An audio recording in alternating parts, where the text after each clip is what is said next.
আল্লাহ তাআলা কোরআনে বলছে আমি সুদকে হারাম করেছি আর ব্যবসাকে হালাল করেছি। কি বলেন ঠিক কিনা? তা আপনি বলতেছেন আমি সুদের ব্যবসা করি, আর সুদ কি ব্যবসা নাকি? আল্লাহ বললো আমি ব্যবসাকে করেছি হালাল আর সুদকে করেছি হারাম, আর আপনি সিনা ফুলে বলেন আমি সুদের ব্যবসা করি। চুরি আবার সিনা জুরি, চুরি আবার সিনা জুরি।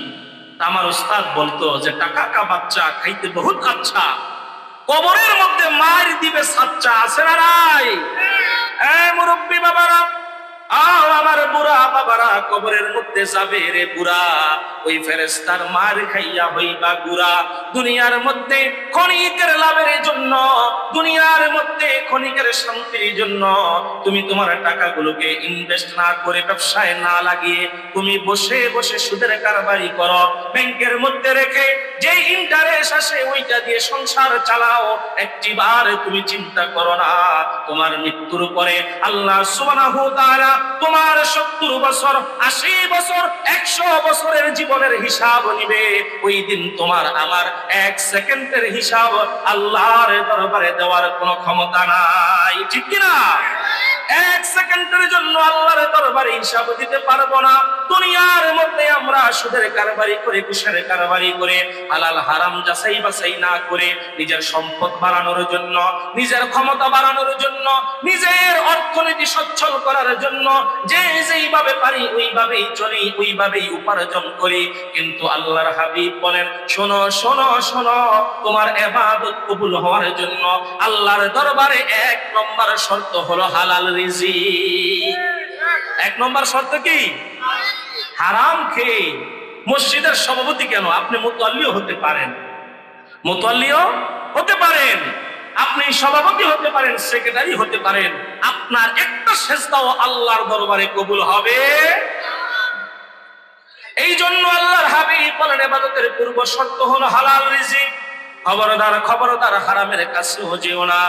1 লোকমা হারাম খাবার তোমার শরীরের মধ্যে যখন প্রবেশ করে, কমপক্ষে 40 দিন তোমার সেজদা আল্লাহর দরবারে কবুল হয় না। নাউজুবিল্লাহ। 1 সেকেন্ডের জন্য আপনি আমি দুনিয়ার মধ্যে থাকতে পারবো না, বাঁচতে পারবো না যদি আমার আল্লাহর রহমত না থাকে। ঠিক কিনা? এই জন্য আল্লাহ সুবহানাহু ওয়া তাআলা আমাদেরকে জানিয়ে দিয়েছেন আল্লাহু আলা কুল্লি শাইইন কাদির। ও বান্দা শোনো শোনো শোনো, তোমার জীবনের প্রতিটি ক্ষেত্রে, পৃথিবীর প্রতিটি ক্ষেত্রে, তামাম জগতের প্রতিটি ক্ষেত্রে সর্বশক্তিমান হলাম আমি আল্লাহ। কে? আমি আল্লাহ সর্বশক্তিমান। আমার চাইতে বড় আর কেউ নাই, আমার চাইতে শক্তিশালী আর কেউ নাই, আমার চাইতে ক্ষমতাবান আর কেউ নাই।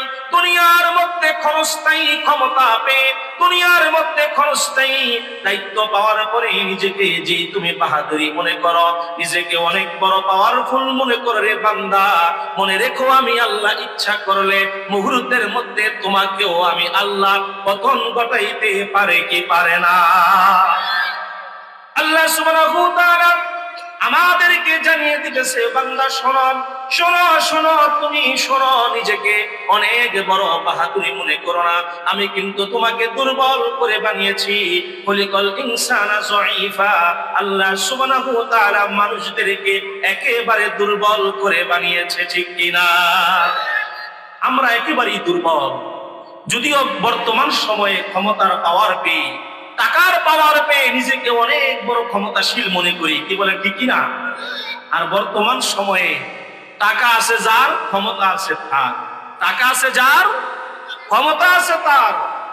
আমরা তাদের হাতেই ক্ষমতা দিয়ে দেই। আমরা যোগ্য ব্যক্তিদেরকে নির্বাচন করি না। এই টাকা সে সুদের কারবারি করলো না ঘুষের কারবারি করলো, অন্যের উপর জুলুম করে করলো না নির্যাতন করে করলো, এইটা আমরা দেখতে চাই না। আমরা শুধু দেখি অমুক ব্যক্তির টাকা আছে, মেম্বার বানাইলে তারই বানাও, তার টাকা আছে চেয়ারম্যান বানাইলে তারই বানাও, তার টাকা আছে সভাপতি বানাইলে মসজিদের সভাপতি, ওই সুদখোর টাকা ওরাকেই বানাও। কি বলেন ঠিক কিনা?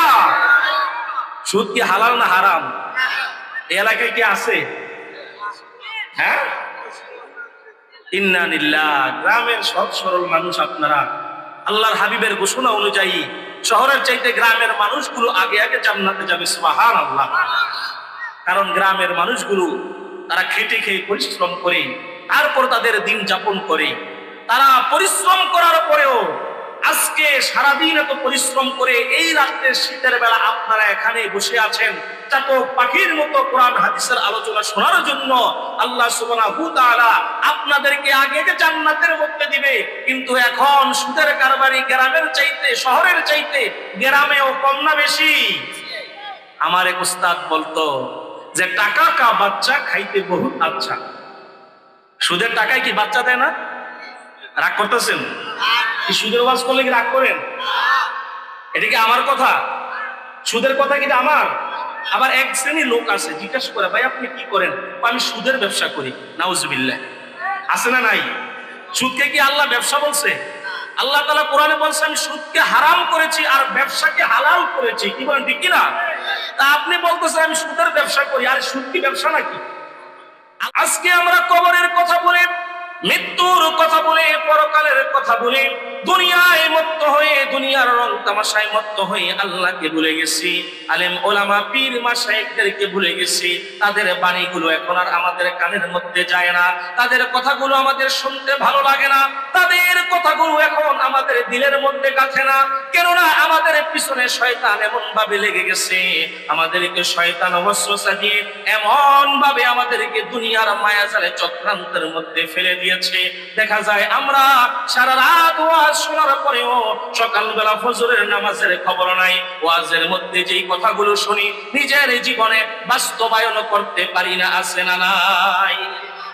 তাদের ব্যাপারে আল্লাহ সুবহানাহু ওয়া তাআলা কুরআনুল কারীমের সূরাতুল বাকারার ৭ নং আয়াতের মধ্যে বলেন, খাতামাল্লাহু আলা কুলুবিহিম ওয়া আলা সামঈহিম ওয়া আলা আবসারিহিম গিশাওয়া ওয়া লাহুম আযাবুন আযীম। আল্লাহু আকবার।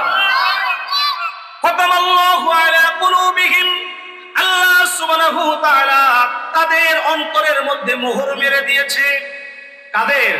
যারা আলেম ওলামাদের কথাগুলো কানের মধ্যে নিয়ে দিলের মধ্যে ঢুকায় না, যাদের কাছে আলেম ওলামাদের কথা ভালো লাগে না, কোরআন হাদিসের কথাগুলো ভালো লাগে না, সুদ ঘুষের কথা বললে ভালো লাগে না, পর্দার ওয়াজ করলে ভালো লাগে না, হালাল হারামের ওয়াজ করলে ভালো লাগে না। এখন তো বাংলাদেশের মধ্যে চলে আসমানের উপরের ওয়াজ আর জমিনের নিচের ওয়াজ, ঠিক কিনা? এখন কোন বক্তা সবচেয়ে বেশি ভাইরাল? যেই বক্তা আসমানের উপরে আর জমিনের নিচের ওয়াজ করতে পারে। আসমানের উপরে আল্লাহ কি কি রাখছে, আপনাকে জান্নাত দিবে, জান্নাতে লাড্ডু খাওয়াবে, আপনাকে দালান কোঠা দিবে, এই কথা বলে আপনার মন গলায় আপনাকে কাদায়া জীবন শেষ করে দিবে, আর মাটির নিচের ওয়াজ। কিন্তু দুনিয়ার মধ্যে আসমানের নিচে আর জমিনের উপরে বসবাস করার জন্য আমার যে ওয়াজের দরকার, এই কথাগুলো এখন প্রায় বক্তার জবানে শোনা যায় না। কি বলেন ঠিক কিনা? কারণ আমরা এগুলো পছন্দ করি না। মাটির উপরে আসমানের নিচের ওয়াজ করলেই তো আমাদের গায়ের মধ্যে লাগে। কি বলেন ঠিক না? তখনই তো আমাদের গায়ের মধ্যে গিয়া লাগে। তাদের ব্যাপারে আল্লাহ সুবহানাহু ওয়া তাআলা বলে, খাতামাল্লাহু আলা কুলুবিহিম, আমি আল্লাহ তাদের কলবের মধ্যে মোহর মেরে দিয়েছি, তাদের কলবের মধ্যে সিলগালা করে দিয়েছি, তাদের কলবের মধ্যে কোরআনের কথাগুলো, হাদিসের কথাগুলো, আল্লাহর হাবিবের সুন্নতের বয়ানগুলো তাদের মনটাকে পরিবর্তন করতে পারে না, তাদের দিলটাকে ঘুরাইতে পারে না। বেনামাজি নামাজি হয় না, সুদখোর ভালো পথের মধ্যে আসে না, অন্যায়কারী অন্যায় ছাড়তে পারে না। কারণ অন্যায় করতে করতে, সুদ খাইতে খাইতে, আরাম খাইতে খাইতে নিজের জীবনটাকে নষ্ট করে ফেলেছে। এই জন্য আল্লাহ সুবহানাহু ওয়া তাআলা বলে, তার হেদায়েত নষ্ট হয়ে গেছে, আমি আল্লাহ ওই সমস্ত ব্যক্তিদের কলবের মধ্যে মোহর মেরে দিয়েছি। নাউজুবিল্লাহ।